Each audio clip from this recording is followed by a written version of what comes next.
इस वीडियो में मैं भी आपको सिर्फ टू द पॉइंट ही बात बताऊंगी और बिल्कुल सिंपल सी और जो चीज़ें मोस्ट इम्पॉर्टेंट यूज़ होती हैं उसके बारे में बताऊंगी। आजकल कॉम्प्लिकेशंस इतनी ज़्यादा हैं कि डिसाइड ही नहीं हो पाता सी सेक्शन है या नॉर्मल डिलीवरी है। तो बेहतर है कि आप अपनी पैकिंग इस लिहाज से करें आप हर चीज़ को उसमें कवर कर सकें। पहले आ जाते हैं ड्रेसेस की तरफ। जैसे कि आपको पता है सी सेक्शन में आपको 3 दिन हॉस्पिटल में रहना पड़ता है, तो उसके लिए आप 2 या 3 ड्रेसेस इनफ होते हैं। एक ड्रेस जो आप पहन के जाएंगे, एक वहाँ पे चेंज करने के लिए कर रखते हैं और एक वापसी पे जब आप घर आएँ तो एक साफ़ सुथरा सा ड्रेस उसके लिए रखते हैं। कोशिश करें जो आप ड्रेसेस अपने साथ रख रहे हैं वो लूज़ हों और लाइट वेट हों बिल्कुल। कुछ जो अच्छे हॉस्पिटल्स होते हैं उनमें वैसे भी वो अपने ही ड्रेस देते हैं और एक दिन आपको वो ड्रेस पूरा पहनना पड़ता है। जब तक आप वॉक नहीं करते वो ड्रेस आपको उन्होंने पहनाया होता है, उसके बाद वो फिर आपका ड्रेस चेंज करते हैं। एक्स्ट्रा अगर आप ट्राउज़र साथ लूज़ रखना चाहते हैं तो रख सकते हैं, डार्क कलर के ट्राउज़र्स वगैरह रखें। इसके साथ आप एक बाथ टॉवल रख लें जो बड़ा सा हो और टिशू रोल इंपॉर्टेंट होते हैं। वैसे टिशू का पैक आप रखना चाहें वो रख सकते हैं, टिशू रोल रख सकते हैं। इसके बाद हैंड बैग की तरफ आते हैं तो वो आप एक बड़ा हैंड बैग साथ रख लें। उसका ये फ़ायदा होगा कि आप फाइल्स वगैरह एक जगह पर रख सकते हैं। अपना आईडी कार्ड इंपॉर्टेंट चीज़ है वो आप अपने साथ रखें। इसमें आप रबर बैंड पिन अप जो है वो बालों को करने के लिए। देन आप एक जो है प्लास्टिक इसी तरह बैग्स मिलते हैं वो ले लें जिसमें आप टॉयलेटरीज अपना सामान अलग रख लें, जो अपने सैनिटरी पैड्स हैं वो अलग रख लें, कॉटन पैड भी आप रख सकते हैं। और उसके बाद अपने स्लीपर्स वगैरह साइड पे करके रखें। एक स्लीपर जो है प्लास्टिक है वो आप रख लें जो हॉस्पिटल वगैरह में यूज़ आते हैं, एक तो आप जो पहन कर जाते हैं। बाकी कॉटन पैड की बात की जाए या नॉर्मल सैनिटरी पैड्स की जाए तो वो हैवी ब्लीडिंग के लिए यूज़ नहीं हो सकते।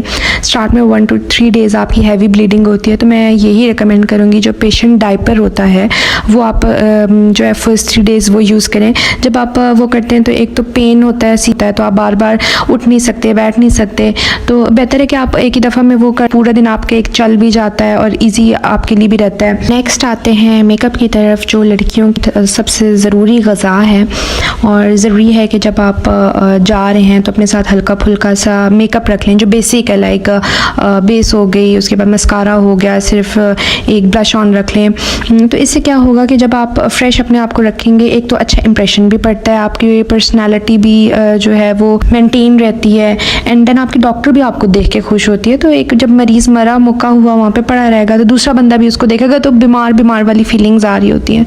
तो अपने आप को एक्टिव रखें, अपने आप को फ्रेश रखें। जैसे कि आपको भी पता है सी सेक्शन के बाद आप जो है वो सॉलिड चीज़ें नहीं खा सकते हैं, उसमें आपको लाइट चीज़ें लेनी होती हैं। पहले तो कुछ घंटे आपको कुछ खाना ही नहीं होता, तो उसके बाद आप हल्का फुल्का लेना स्टार्ट करते हैं। तो उसके लिए उसमें ज़्यादातर कहवा हो जाता है, उस आइस हो गया ब्रेड का, तो कहवे की चीज़ें भी आप अपने साथ रख सकते हैं। इसमें आप एक जो है वो पैकेट ले लें टी बैग्स ग्रीन टी का और साथ जो गर्म रखती है पानी की बोतल वो ले लें। एक नॉर्मल पानी की बोतल भी साथ प्लास्टिक की आप रख लें, उसमें जो है वो नॉर्मल जो आप पानी पीते हैं वो कर लें। और ज़रूरी है कि जब आपका ऑपरेट हो उसके बाद आप ठंडा पानी ना पिएं, आप नीम गर्म पानी पिएं। ये जो शॉपर है इसमें मैंने अंडर गारमेंट्स अलग करके रखे हैं, बेहतर है कि आप 2 से 3 अंडरवेयर साथ रख लें। इसके बाद आते हैं टॉयलेटरीज़ की तरफ। अब इसमें आप देख सकते हैं कि मैंने जो टॉयलेटरीज़ वाला पैक है उसको अलग करके रखा है, उसमें सोप रख लिया है, कॉम वगैरह रख लिया है। कुछ जो हॉस्पिटल्स होते हैं वो आपको बाथ भी देते हैं, कुछ नहीं देते। तो जो बाथ देते हैं तो उनके लिए ज़रूरी है कि आप अपने साथ शैम्पू रख सकते हैं और लोशन वगैरह रख लें, क्रीम वगैरह रख लें अपने आप को फ्रेश करने के लिए। और मोस्ट इंपॉर्टेंट चीज़ सैनिटाइज़र है, क्योंकि बाद में आपने अपने बेबी को हाथ वगैरह लगाना होता है, तो बेबी जो होते हैं वो बहुत ज़्यादा उनका इम्यून सिस्टम स्टार्ट में वीक होता है, तो बेहतर है कि आप जो है वो सैनिटाइज़र का इस्तेमाल करें जब उनको आप टच वगैरह करें। अच्छा, नेक्स्ट जो है मैंने एक पैक बनाया हुआ है जिसमें मैंने परफ्यूम रख लिया साथ में और अपने पैड्स वगैरह उसमें रख लिए हैं, चार्जर एयरपॉड्स वगैरह उसमें रख लिया है। तो वो इस तरह आपके भी जहन में रहता है कि हाँ जी आपने ये हिस्सा बनाया हुआ है और इस पैक में आपने ये चीज़ रखी हुई है, तो इसलिए आपके लिए भी जो है वो आसानी हो जाती है।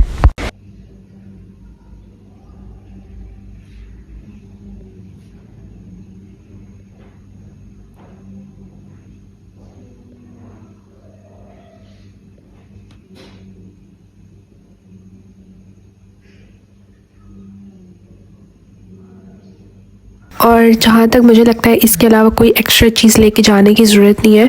अगर वार्ड सिस्टम है तो फिर आपके लिए चीज़ें संभालना मुश्किल हो जाता है। अगर रूम सिस्टम है तो फिर तो आपका जितना भी सामान हो आप लेके जा सकते हैं इजीली, वो आप पे डिपेंड करता है। बेहतर यही है कि आप बेसिक चीज़ें रखें, ज़्यादा फजूल एक्स्ट्रा चीज़ों की तरफ भी मत जाएं।